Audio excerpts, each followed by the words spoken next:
Hey, bro. So I get a lot of matches on Tinder, right? All right. And I pretty much has been funneling them into my Instagram, which Mm-hmm. is it's not nothing crazy, but we follow each other. But what do I do from there? Low key, I feel like if I DM them, I'm just gonna be another dude in the DMs. You know what I mean? Because there's some of them are. Bro, okay, let me just stop you right there. Let me just stop you right there. When you get a girl off of Tinder, bro, you need to get her off the app immediately and set up a date immediately.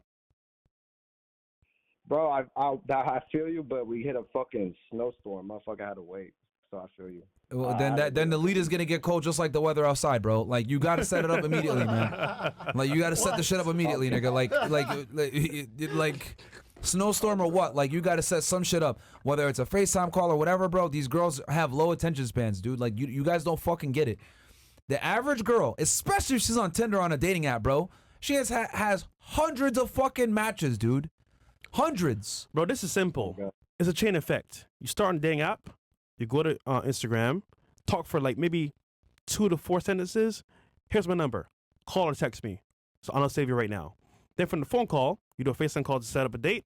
But obviously you're in a snowstorm, so understandable. But once that's done, bro, you have a phone number. Do a FaceTime call or some shit, bro. Instagram is only a screen so she can say yes to you, bro. That's all it really is, bro. Yeah, man. Like, Instagram itself is only going to be for you to say, okay, you know what?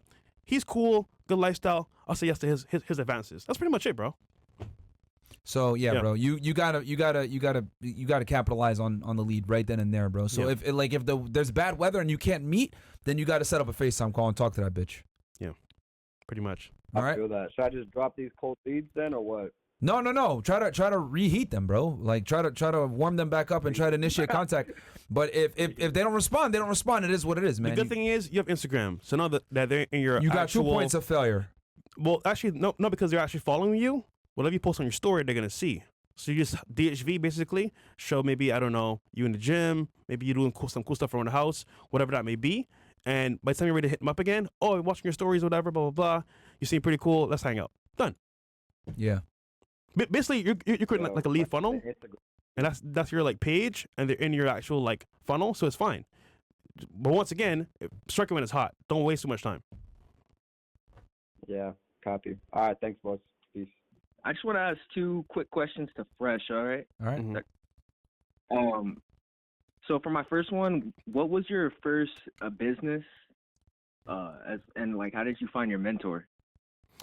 Yeah, so in Barbados, it was first cutting grass. So that was my first business. I went to my neighborhood, knocked on everyone's door. I said, hey, I cut grass now. I wouldn't mind doing your grass for you.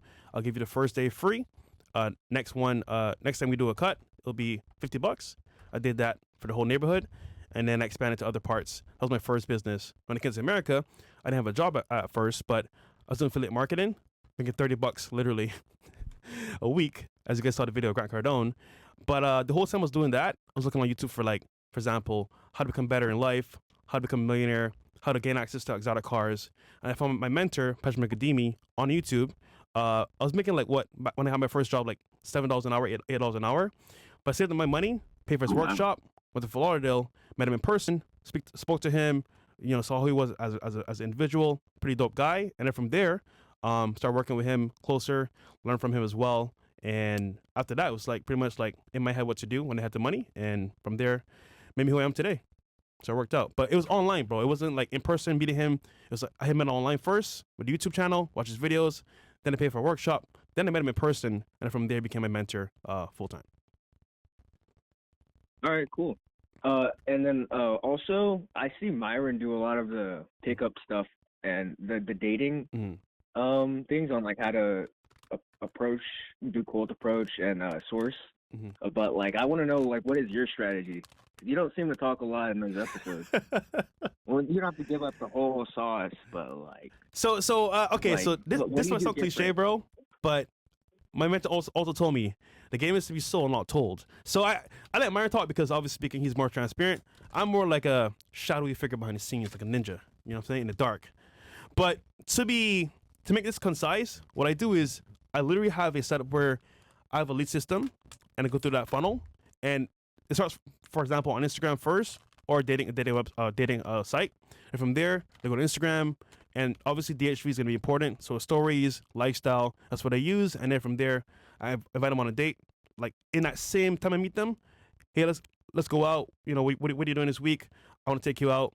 That's pretty much it. But before had Instagram, it was like kind of like cold approach, nonstop, numbers game. And I failed so many times, bro. I failed so many times it was embarrassing. But I got better.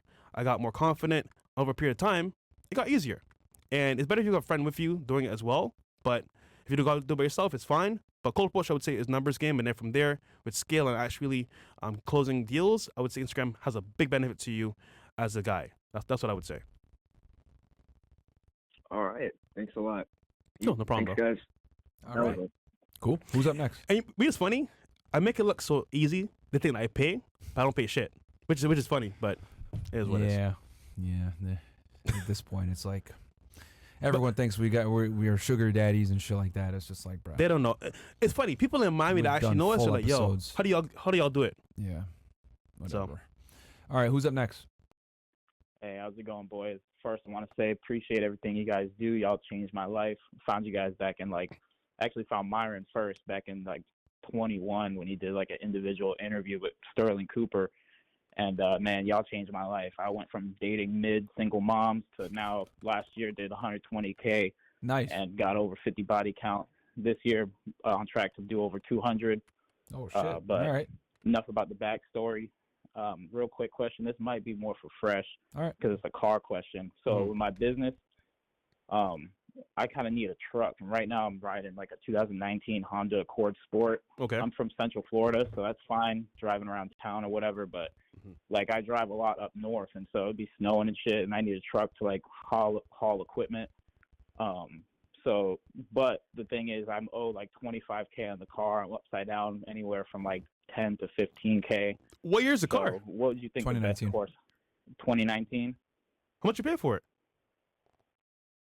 I think I've only had it for a little over a year, so I think I paid 30 something. So you bought it used, right? Of course. Yeah. Okay. Okay, so you're trying to figure out how to get from that car to a truck, right, for work? Exactly. My one option of thinking is okay, I could just roll over the negative equity into a truck. It would raise my monthly payment, obviously, but making the money I'm making, it's not too big of a deal. I just don't want to overdo it. I'm trying to be stingy. Another option is just save up the cash and buy a truck cash, but then I'd have to wait a little bit, and I'd not have a truck available for doing jobs and driving in the snow and shit. What's your monthly payment for the car? Monthly payment a month? $700, dude. Yeah, that's a lot. See, okay, caller, you got two options now you can do, right? This is what happens to most Americans, especially happened to me myself in the past. I bought a Hyundai Elantra. I was upside down on the car, 18K, and I was stuck. So I worked 2 jobs, and I ended up paying the car off. Now, granted, you might not want to do that. I understand. You could also find a private buyer on Craigslist, or for example, someone that can't really get credit or maybe has cash. Sell it to them for a lower price, and they eat the cost. So, for example, let's say the car, you owe 20K, right, on the car. Let's say you sell the car for half that price. You save up some money, you sell the car to them, but you get the bank as well, the other half. So you're going to actually have you're going to spend only 10K and then pay the car off to the bank or whoever you got the money from for the loan. Then from there, the car's gone. And you have to restart from there to get a new car. But ultimately, bro, like I said before, 2 choices here. Either you pay the car off by paying the difference between what the buyer buys the car for and what's left over you pay to the bank, or you just save up the money and you pay off that balance itself and then get a new car. But it's up to you, bro, honestly. But you're stuck though, because if you're upside down, you can lose no matter what. Or you could transfer that loan to the new car, but then you're gonna be even more upside down because the moment you drive that truck off the lot, you can lose money as well. So it's kind of like a double-edged sword when you do that. So I would just say either sell the car to a private buyer and pay the difference, or from there go ahead and I want to say just eat the cost and make the money and pay it off. Okay, bet. Yeah, that's kind of what I thought I would have to do. Like you said, it's the L. Once you're upside down on your loan and you need another car or whatever, it's the L either way. And I bought this shit before I even found you guys, and I was a brokey, and I was just like, yeah, let me go with my 550 credit score and go get a new car. Like a dummy. Actually, you could do one more thing, bro. Turo, right? The app Turo, the rental car app? Yeah. If you are smart about it, what you could do is rent the car out daily on Turo, let it pay for itself, and then from there, use money to buy the truck now. You get what I'm saying? So put a car on Turo, That's actually that's rent it out right now, and then while you're waiting to pay that off, or when it's like you're paying that slowly but surely, use the money now to get the truck, make money from your actual business or work, and put that money towards paying the car off or paying the difference when you want to sell it to a private buyer. Make sense? Yeah, and I stay in Central Florida. I won't say the exact area, but like an area that a lot of people are like tourists, if you know what I'm You're saying. in Florida. He's in Orlando So area. yeah, that Perfect might market. actually be. Yeah. Yeah, you already know. I'm right around Disney, so that's a lot of people, tourists and stuff. That actually be a good option. That'll be really good for you. That'll be really good for Toro. Yeah, then. test it out, bro. See how it works. But if not, worst case scenario, you got to pay the difference to the actual bank and just pay it off and then move on from there. But I'll tell you this, though. After that experience, you will never want to do that again. Because me, bro, when I bought that car, bro, I swear to myself, I'll never do that shit again. Upside down on a car. Hell no, bro. It sucks. I know. It sucks. Hell no. It does. Real quick, one last question. It's a quick one. About fitness. So when you say a calorie deficit, that means you're exerting more calories than you're intaking. Is that correct? Yeah, whether it's being burned through in the gym or just NEAT, not non-energy, not non-exercise thermogenesis, whatever it is, burning more calories than you take in, being in deficit. Okay, and do you use an Apple Watch to track that personally, or how do you generally keep track of that? No, so I use a certain formula to figure it out. I do it for all my clients actually. I figure out what their total what their TDE is, or their total daily energy expenditure, and then I go from there and I put them in a slight calorie deficit. I don't like to put people in a big calorie deficit. I always put them in a slight calorie deficit because I want them to lose the weight nice and slow so that it's sustainable long term and they're able to still train hard and they don't feel like they're dieting. That's how you keep them. That's how you keep people on the diet longer. Yeah, it's slow, but it lasts longer. When they lose the weight, it stays off.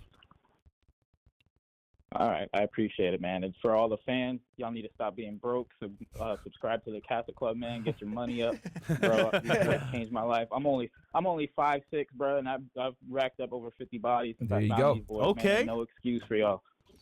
All right, okay, man. Y'all stop sleeping on these boys, and I appreciate it, Fresh and Fish. Y'all have a good one. All right, Shout out man. to you, bro. Thank you so much. It's a mindset thing. All right, who's up next? It's a mindset.